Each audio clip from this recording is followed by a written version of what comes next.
Hello friends, മഴതൂരി മുംബൈയിലേക്ക് എല്ലാവർക്കും സ്വാഗതം. അങ്ങനെ മനുവിനോട് ചില കാര്യങ്ങളൊക്കെ ബാലചന്ദ്രൻ പറയാട്ടോ. അപ്പോൾ മനു വന്നുടനെ ദേഷ്യപ്പെടുന്നുണ്ടല്ലോ, ബാലചന്ദ്രന് വേറെ ഏതോ അവിഹിത ബന്ധത്തിൽ പിറന്നതാണ് അലീനയെന്നും പറഞ്ഞിട്ട്. അപ്പോൾ അതിനെ ഒന്ന് സമാധാനപ്പെടുത്തിയതിന് ശേഷം ബാലചന്ദ്രൻ പറയുക, എടാ 2-3 ദിവസം ഞാൻ ഇവിടുന്ന് മാറി നിന്നത് നിനക്ക് ഓർമ്മയുണ്ടോ? ആ, എനിക്കറിയാമല്ലോ, ഓർമ്മയുണ്ട്. അന്നാണല്ലോ 2 ദിവസം കഴിഞ്ഞ് തിരിച്ചു വന്നതും കള്ള് കുടിച്ച് ഹാർട്ട് അറ്റാക്കായിട്ട് ആശുപത്രിയിലാവുകയൊക്കെ ചെയ്തത്. അതെ, പക്ഷേ ഞാനന്ന് എവിടെയാണ് പോയതെന്ന് എനിക്കറിയോ? ഞാൻ പോയത് നേരെ നീലഗിരിക്കാണ്. അതെന്താ, എന്തിനാ അങ്ങോട്ട് പോയത്? അതിന് അങ്കിൾ ആ കാര്യം ഞങ്ങളോടൊന്നും പറഞ്ഞില്ലായിരുന്നല്ലോ. ഞാനൊരു വിവരം അറിഞ്ഞു, അത് ശരിയാണോ എന്ന് അറിയാൻ വേണ്ടിയിട്ട് അങ്ങോട്ട് പോയത്. എന്ത് വിവരം? ആ, വൈജയന്തി എന്നെ കല്യാണം കഴിക്കുന്നതിന് മുന്നേ ഒരു കുഞ്ഞിനെ പ്രസവിച്ചോ എന്നെനിക്ക് അറിയണമായിരുന്നു. അയ്യേ, എന്താ അങ്കിൾ എങ്ങനെയൊക്കെ പറയണത്? ഇത്ര തരം താഴ്ന്ന് അങ്കിൾ സംസാരിച്ചോ? അതും അവിടെ ചെന്നിട്ട് ഇങ്ങനെയൊക്കെ എന്തൊക്കെയാണ് ഈ പറയണത്? ഗംഗാധരൻ വല്യച്ഛനോട് ഇങ്ങനെയൊക്കെ ചോദിക്കോ? അല്ലെങ്കിൽ തന്നെ അദ്ദേഹത്തെ പോലെ ഒരാളിനോട് പോയി സ്വന്തം സഹോദരിയെക്കുറിച്ച് അങ്കിൾ എന്തൊക്കെയായി ചെയ്തത്? എടാ മനു, നീ സമാധാനപ്പെട്, ഞാൻ പറയുന്നത് മുഴുവനും കേൾക്ക്. എനിക്കങ്ങനെ ചോദിച്ചു പോയി, നീ ഒന്ന് എൻ്റെ ഭാഗത്തുള്ള തെറ്റായിരിക്കാം, സമ്മതിച്ചു. എനിക്കറിയാണ്ട് ഞാൻ ചോദിച്ചു പോയതായിരിക്കാം.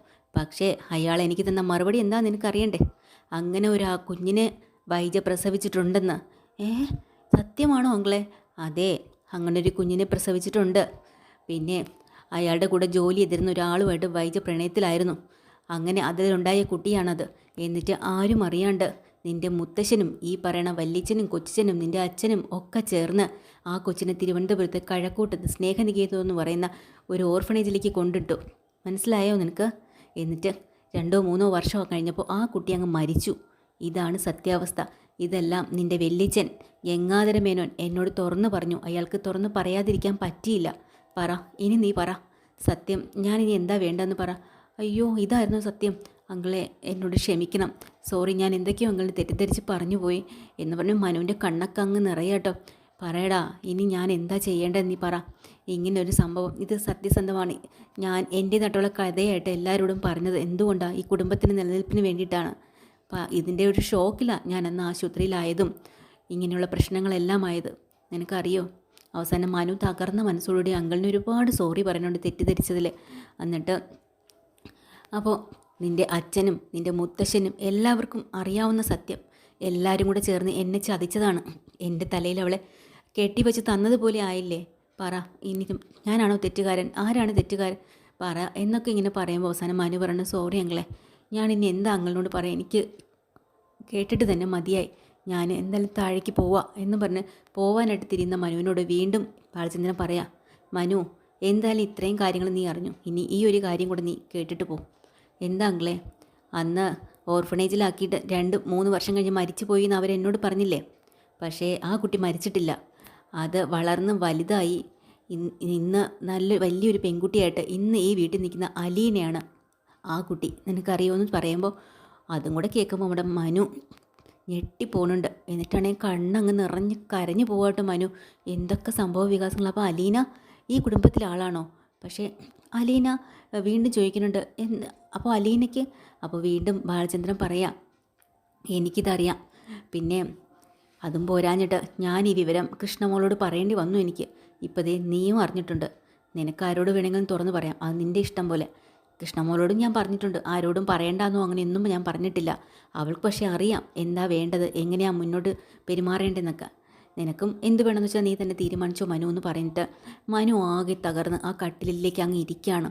അങ്ങനെ അവിടെ ചെന്ന് ബാലചന്ദ്രൻ കൂടെ പോയി എന്നിട്ട് പറയണ്ട്, മനു, നീ പറഞ്ഞില്ലേ ഞാൻ ഈ കള്ളക്കഥകളെല്ലാം ഇവിടെ പറഞ്ഞിട്ട് കുടുംബം നശിപ്പിക്കുകയാണെന്ന്, മക്കളെ എല്ലാവരെയും ചീറ്റ് ചെയ്യുകയാണെന്ന്. അപ്പോൾ ഞാൻ ഈ സത്യസന്ധമായ കാര്യമാണ് തുറന്നു പറഞ്ഞിരുന്നെങ്കിലോ കുടുംബം നശിക്കില്ലേ?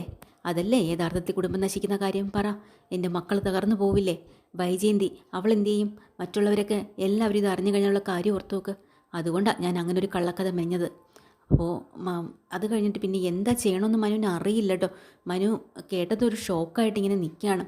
വീണ്ടും സോറി അങ്കിളെ, ഞാൻ എത്ര തവണ സോറി പറഞ്ഞു, ഞാൻ അങ്കിളിനെ തെറ്റിദ്ധരിച്ചതിലും ഒക്കെ എനിക്ക് വിശ്വസിക്കാൻ പറ്റണില്ല, അതുകൊണ്ടാണ്.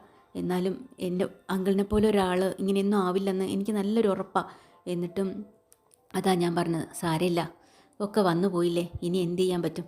നമ്മളതെല്ലാം ക്ഷമിക്കുക, സഹിക്കുക, അത്രയേ ഉള്ളൂ. പക്ഷേ അലീനയ്ക്കിത് അറിയുമെന്ന് ചോദിക്കാം. അവൾക്കറിയാം, അവൾ അറിഞ്ഞുകൊണ്ട് ബലിയാടായിട്ട് ഇങ്ങോട്ട് വന്നവളാണ്. അപ്പോൾ അതും കൂടെ കേട്ടപ്പോൾ മനു ആകെ തകർന്നു പോയി കേട്ടോ. കാരണം എല്ലാം അറിഞ്ഞും കൊണ്ടാണോ അലീന തൻ്റെ കൂടെ, മനു ആണല്ലോ ഇവിടെ കൊണ്ടുവന്നത്, ഒരു വാക്ക് മനുവിനോട് പറഞ്ഞില്ലല്ലോ. അതങ്ങ് മനസ്സിലിരുന്ന് അങ്ങ് പൊട്ടു കേട്ടോ മനുവിൻ്റെ. എന്നിട്ട് പറയേണ്ട പാവം അവൾ, പക്ഷെ അവൾ എന്നോടൊന്നും പറഞ്ഞിട്ടില്ലല്ലോ. അവൾക്കൊരക്ഷരം മിണ്ടാൻ പറ്റില്ല. ഞാൻ ഞാൻ എൻ്റെ വാക്കിനപ്പുറം അവൾക്ക് പോകാനും കഴിയില്ല. എന്താ അങ്കിളെ, അവളെ പിടിച്ച് കെട്ടി വെച്ചിരിക്കുന്ന പോലെ തടവിലാക്കി വെച്ചേക്കാണോ അങ്കിള്? എന്ത് ചെയ്യാനാ മനു, എനിക്കൊരു പിടിവള്ളി വേണ്ടടാ. എനിക്ക് എന്തെങ്കിലും ഇല്ലെങ്കിൽ ഞാൻ ഇവിടെ എല്ലാം കൂടി തച്ചുടച്ച് എൻ്റെ മനസ്സ് തന്നെ പതറിപ്പോവും. അതുകൊണ്ടാണ് ഞാൻ അവളെ ഇവിടെ തന്നെ പിടിച്ച് നിർത്തിയിരിക്കുന്നത് എന്നൊക്കെ ഇങ്ങനെ ബാലചന്ദ്രൻ പറയണം. അവസാനം മനു, പോട്ടെ സാരമില്ല, ശരി ഞാനെന്തായാലും പോട്ടെ അങ്കിളെ, ഇനി എനിക്കിവിടെ നിൽക്കാൻ വയ്യ. ശരി എന്നാൽ പിന്നെ നീ പൊക്കോ എന്ന് പറയാം. അങ്ങനെ മനു അവിടുന്ന് പതിയെ താഴേക്ക് ഇറങ്ങി വരുവാണ് കേട്ടോ. അപ്പോൾ ഈ സമയത്ത് നമ്മുടെ വൈജ അവിടെ താഴെ ഉണ്ടല്ലോ. വൈജ കൊല്ലപ്പള്ളി എന്ന് വിളിക്കുന്നുണ്ട്. ആ വൈജേ, എന്തായി? പിന്നെ ബാലചന്ദ്രൻ അവിടെ എത്തിയിട്ട് നിന്നോട് എന്തെങ്കിലും പറഞ്ഞിരുന്നോ? ഇല്ല. എന്താ ശിവേട്ടാ? അതല്ല, നിങ്ങളുടെ ചർച്ചയൊക്കെ എന്തായി? അതൊക്കെ കഴിഞ്ഞു. നിന്നോട് ചില കാര്യങ്ങളൊക്കെ പറയാനുണ്ട്. നീ ഒന്ന് ഇങ്ങോട്ട് വരാവോ? ഇപ്പോഴോ? ആ പിന്നെ മനു ഇവിടെ വന്നിട്ടുണ്ട് കേട്ടോ. ആണോ? അവൻ വന്നിട്ട്? ആ അവനിവിടെ അലീനയെ കാണാൻ വന്നതാ. അത് കഴിഞ്ഞ് ബാലചന്ദ്രനെ കാണാൻ വേണ്ടി മേലിലോട്ടും കയറിയിട്ടുണ്ട്. പിന്നെ ഇനിയിപ്പോൾ അവിടെ സംസാരിച്ചുകൊണ്ടിരിക്കുന്നതായിരിക്കും. തിരിഞ്ഞു നോക്കുമ്പോൾ സർക്കസിന് താഴെ ഇറങ്ങി വരുന്നുണ്ട് മനു. ആ ദേ നിപ്പുണ്ട് അവൻ. ഓ അത് ശരി, എന്തായാലും ഞാൻ അങ്ങോട്ട് വന്നേക്കാം ശിവേട്ടാന്നും പറഞ്ഞുകൊണ്ട് ഫോണ് വെച്ചിട്ട്. ആ എന്താടാ മനു, നീ അവിടെ തന്നെ നോക്കി നിൽക്കണേ? ഒന്നുമില്ല. കാരണം വൈജയെ കണ്ടപ്പോൾ, വൈജയുടെ മകളാണ്, വൈജയ്ക്ക് ഇങ്ങനെ കല്യാണത്തിന് മുമ്പ് ഒരു കുഞ്ഞുണ്ട്, ഇതൊക്കെ മനു പറഞ്ഞപ്പോൾ ഒരു ഷോക്കായിപ്പോയി. അങ്ങനെ വൈജയുടെ രീതികളും ഒക്കെ ഇങ്ങനെ നോക്കിക്കൊണ്ട് നിൽക്കുകയാണ്. തകർന്ന മനസ്സോടുകൂടി മനു ഇങ്ങനെ നിൽക്കുകയാണ്. അപ്പോൾ അവരങ്ങനെ ഡ്രസ്സൊക്കെ മാറാൻ വേണ്ടി മുറിയിലേക്ക് കയറി പോകുമ്പോൾ കൃഷ്ണമോള് വരുവാട്ടോ. കൃഷ്ണമോള് അലീന ചേച്ചിന്ന് വിളിക്കുന്നുണ്ട്. ആ ചേച്ചി, ഞാൻ ട്യൂഷന് പോവാ എന്നൊക്കെ പറയണ്ട. അപ്പോഴത്തേക്കിനും അലീനയുടെ മുഖം വല്ലാതെ വാടിയിരിക്കുകയാണ്. കാരണം മനുവായിട്ടുള്ള ഒരു സംസാരത്തിലെ എന്താ ചേച്ചി വല്ലാണ്ടിരിക്കുന്ന മുഖം? എന്തെങ്കിലും പ്രശ്നമുണ്ടോ? എങ്കിൽ എന്നോട് തുറന്ന് പറയണേ ചേച്ചി. ഒന്നുമില്ലടി മോളെ, നീ പോയിട്ട് വാന്നും പറഞ്ഞ് ആ നെറ്റിയിൽ ഒരു ഉമ്മയൊക്കെ കൊടുത്തു വിടുക. ഇതെല്ലാം മനു അവിടെ നിന്ന് കാണുക കേട്ടോ. മനുവിനെ അലീന കാണുന്നില്ല താഴേക്ക് ഇറങ്ങി വന്നത്. അത് കഴിഞ്ഞ് തൊട്ട് പറയുക അടുത്ത ആൾ വരിക. ആരാ? നമ്മുടെ വൈജ സാരിയൊക്കെ കൊടുത്തിറങ്ങി വന്നിട്ട്, എടി അലീനെ. അപ്പോൾ അലീന എന്തോന്ന് വിളിച്ചിട്ട് ഇങ്ങോട്ട് വരുവാണ്. പിന്നെ ഞാൻ കൊല്ലപ്പള്ളിയിലേക്ക് പോവാ. ഇന്ന് രണ്ടും കൽപ്പിച്ചിട്ടായിരിക്കും ഞാൻ തിരിച്ചു വരുന്നത്. ഞാൻ തിരിച്ചു വരുന്നത് വരെ മാത്രമേ നീ ഇവിടെ കാണൂ. അത് കഴിഞ്ഞ് ഒന്നി നീ അല്ലെങ്കിൽ ഞാൻ, രണ്ടിലൊരാളെ കാണൂ. നീ കുറിച്ചിട്ടോ എന്നും പറഞ്ഞുകൊണ്ട് പോവാണ് കേട്ടോ അവർ അങ്ങ് കൊല്ലപ്പള്ളിയിലേക്ക്. അതും കേട്ടോണ്ട് നിൽക്കുകയാണ് നമ്മുടെ മനു. അത് കഴിഞ്ഞ് അടുത്ത ആൾ പറഞ്ഞുണ്ട്, ബബിത. അലീനെ, എടി അലീനെ. അങ്ങനെ അലീന, എന്താ വേണ്ടേ ബബിതേ? നീ ചായ ഇട്ടായിരുന്നോ? ചായയോ? അത് പറഞ്ഞില്ലായിരുന്നല്ലോ. പറഞ്ഞെങ്കിൽ ഞാൻ പെട്ടെന്ന് ഇട്ടുതരാനല്ലോ. ഇപ്പം ഇട്ടുതരാം കേട്ടോ. ഇനിയിപ്പം നീ ചായ ഇടണ്ട, ഒന്നും ഇടണ്ട. എനിക്ക് ട്യൂഷന് പോകാൻ സമയമായി. ഓ നീ നിൻ്റെ പാട് നോക്ക് എന്നും പറഞ്ഞ് ബബിത പോവാ. പാവം. അപ്പം തന്നെ പെട്ടെന്ന് അലീനയുടെ മനസ്സങ്ങ് വല്ലാണ്ടായിട്ട് അലീന നേരെ അകത്തേക്ക് കിച്ചണിലേക്ക് കയറി പോവാ കേട്ടോ. ഇതെല്ലാം കണ്ടും കേട്ടും കഴിഞ്ഞ് മനു പതിയെ താഴെ വരുവാണ് കേട്ടോ.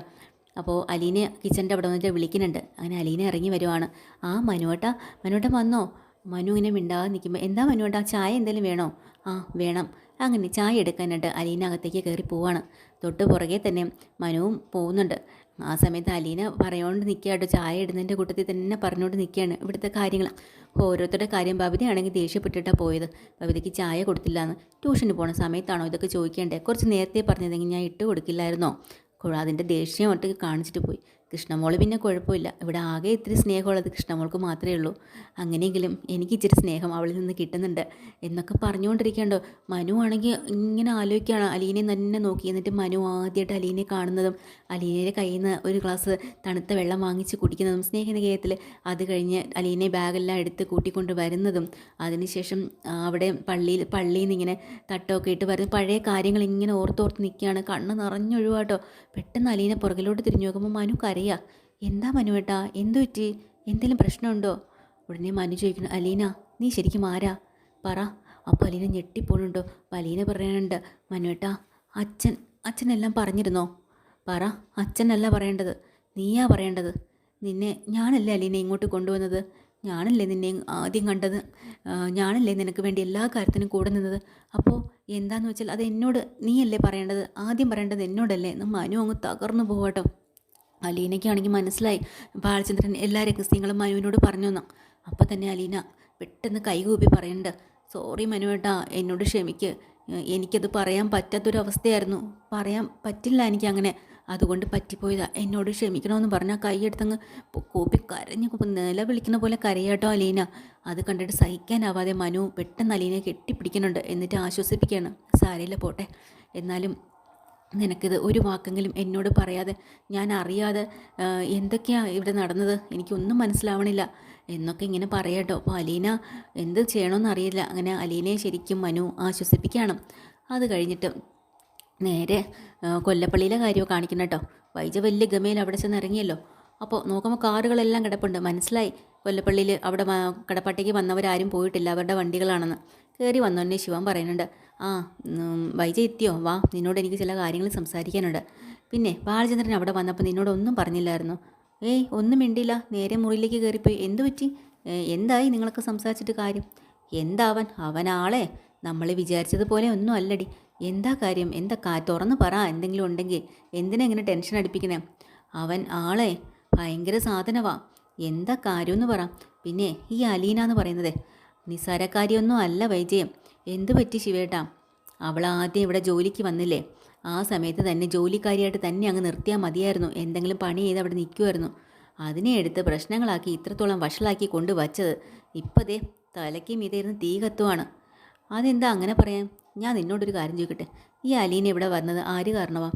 മനുവും ബാലചന്ദ്രനും കൂടെ പോയി വിളിച്ചിട്ടല്ലേ വന്നത്? ആ അങ്ങനെയാണല്ലേ. പക്ഷേ ഉറപ്പാണോ നിനക്ക്?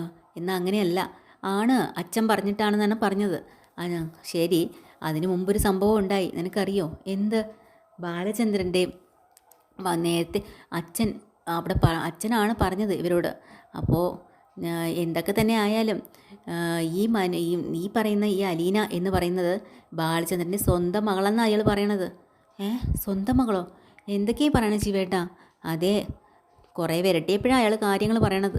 അയാൾ അങ്ങ് അബുദാബിയിലായിരുന്ന സമയത്ത് അവിടെ ഏതോ 40 വയസ്സായി വിധവയായിട്ട് സ്നേഹത്തിലായിരുന്നതും അതിലുണ്ടായതാണ് ഈ കുഞ്ഞെന്നും അതിനെക്കൊണ്ട് ഓർഫണേജിൽ അവരാക്കിയെന്നും ഗർഭിണിയായത് ഇയാൾ അറിഞ്ഞിട്ടില്ലെന്നും പിന്നീട് വർഷങ്ങൾക്ക് ശേഷമാണ് ഇയാൾക്കൊരു കത്ത് വരുന്നത്. അതിൽ എനിക്കൊരു മകളുണ്ടെന്നും അത് ഇന്നടുത്ത് ആണെന്നും ഒക്കെ പറഞ്ഞ് അവിടെ പോയി കൂട്ടണം. കാരണം ആ സ്നേഹിച്ചിരുന്ന ആ പെണ്ണ്, ആ കൊച്ചിൻ്റെ അമ്മ തള്ള, അവൾ മരിക്കാറായി കിടന്ന സമയത്ത് ഇങ്ങനെ ഒരു ലെറ്റർ എഴുതിയെന്നും. അപ്പോൾ അതുകൊണ്ട് ഈ കുഞ്ഞിനെ നിങ്ങൾ എടുക്കണമെന്ന്. അങ്ങനെ ബാലചന്ദ്രൻ്റെ അടവായിരുന്നു അത്, അറിയോ? ഈ ബ്രിജിതാമ്മയും എല്ലാം. അതുപോലെ നേരെ അവിടെ ചെന്നിട്ട് ഈ ബാലചന്ദ്രൻ സംസാരിച്ച് അച്ഛനെ ഭീഷണിപ്പെടുത്തിയ നൈസായിട്ടൊരു ജോലിക്കാരുടെ വേഷത്തിൽ അവളെ ഇവിടെ കൊണ്ടുവന്നത് സ്വന്തം മകളാണ്. അതെയോ? സത്യമാണ് ഈ പറയണത്? അതെ, പിന്നല്ലാണ്ട് ഇത് അയാൾ തന്നെ സമ്മതിച്ച കാര്യമാണ്. സ്വന്തമായിട്ട് സ്വന്തം കൊച്ചുണ്ടെന്നും അല്ലെങ്കിൽ എനിക്ക് അവിഹിതത്തിലൊരു കൊച്ചുണ്ടെന്നും ആരെങ്കിലും കള്ളം പറയോടി? സത്യമാണെങ്കിലല്ലേ ഇപ്പം അത് പറയത്തുള്ളൂ. അപ്പോൾ തന്നെ വൈജ അന്തം വിട്ടുക്കുന്നു, പേടിച്ച് വിറയ്ക്കണ പോലെ ആയിപ്പോയിട്ടോ. അത് ശരി, അപ്പോൾ ശരിക്കും സ്വന്തം മകളാണല്ലേ, ആരും അറിയാതെ രഹസ്യമാക്കി ഇവിടെ കൊണ്ടുവന്നതാണല്ലേ. അങ്ങനെയൊക്കെ അവരങ്ങ് വിശ്വസിച്ച് പോവാണ്. പക്ഷേ ബാലചന്ദ്രൻ മനുവിനോടൊരു കാര്യം കൂടെ പറഞ്ഞിട്ടുണ്ടായിരുന്നു കേട്ടോ. കാരണം ആദ്യമായിട്ട് അലീനയെ കാണാൻ പോകുന്ന സമയത്ത് തന്നെ കുഞ്ഞിരാമൻ മേനോൻ എന്തെങ്കിലും ചാരിറ്റി പ്രവർത്തനവുമായി ബന്ധപ്പെട്ടാണ് ഇവിടെ സ്നേഹനികേതത്തിൽ ഇവിടെ വന്ന് ഒരു ജോലിക്കാരിയെ എടുത്തത് എന്നാണ് മനുവിനോട് പറയണത്. മനു അതേപോലെ ബാലചന്ദ്രനോട് അന്ന് പറഞ്ഞിരുന്നു. പക്ഷേ ബാലചന്ദ്രൻ അന്നേ മനുവിനോട് പറഞ്ഞതാണ്, എടാ മനു, കൊല്ലപ്പള്ളിയിലെ കൈതക്കൽ കുഞ്ഞിരാമൻ മേനോൻ ഒരു ഹർത്ത കൈക്ക് ഉപ്പ് തേക്കാത്ത ആളാണ്. ഒരിക്കലും ഇങ്ങനൊരു ചാരിറ്റി പ്രവർത്തനം നടത്തില്ല. അങ്ങനെ ഉണ്ടെങ്കിൽ ആ ഏരിയയിൽ, നമ്മുടെ ഏരിയയിൽ ഏതെങ്കിലും പള്ളികളിലോ ഓർഫണേജിലോ കൊടുക്കാതെ തിരുവനന്തപുരത്ത് വന്ന് കൊടുക്കണമെങ്കിൽ എന്തെങ്കിലും ഉടായ്പ് കാണും എന്ന് അന്ന് പറഞ്ഞു. പക്ഷേ അതിന്ന് ശരിയായി വന്നിരിക്കുകയാണല്ലോ. അങ്ങനെ ഒരു കാര്യം കൂടെ നമ്മുടെ മനുവിനോട് പറഞ്ഞു കൊടുത്തിട്ടുണ്ട് കേട്ടോ ബാലചന്ദ്രൻ. അപ്പോൾ ഇതൊക്കെയാണ് ഇന്നത്തെ എപ്പിസോഡ് കേട്ടോ. ഡീറ്റെയിൽഡ് എപ്പിസോഡുമായിട്ട് വീണ്ടും വരാം. ചാനൽ ഇഷ്ടമായി ലൈക്ക് ചെയ്യുക, സബ്സ്ക്രൈബ് ചെയ്യുക. Thank you.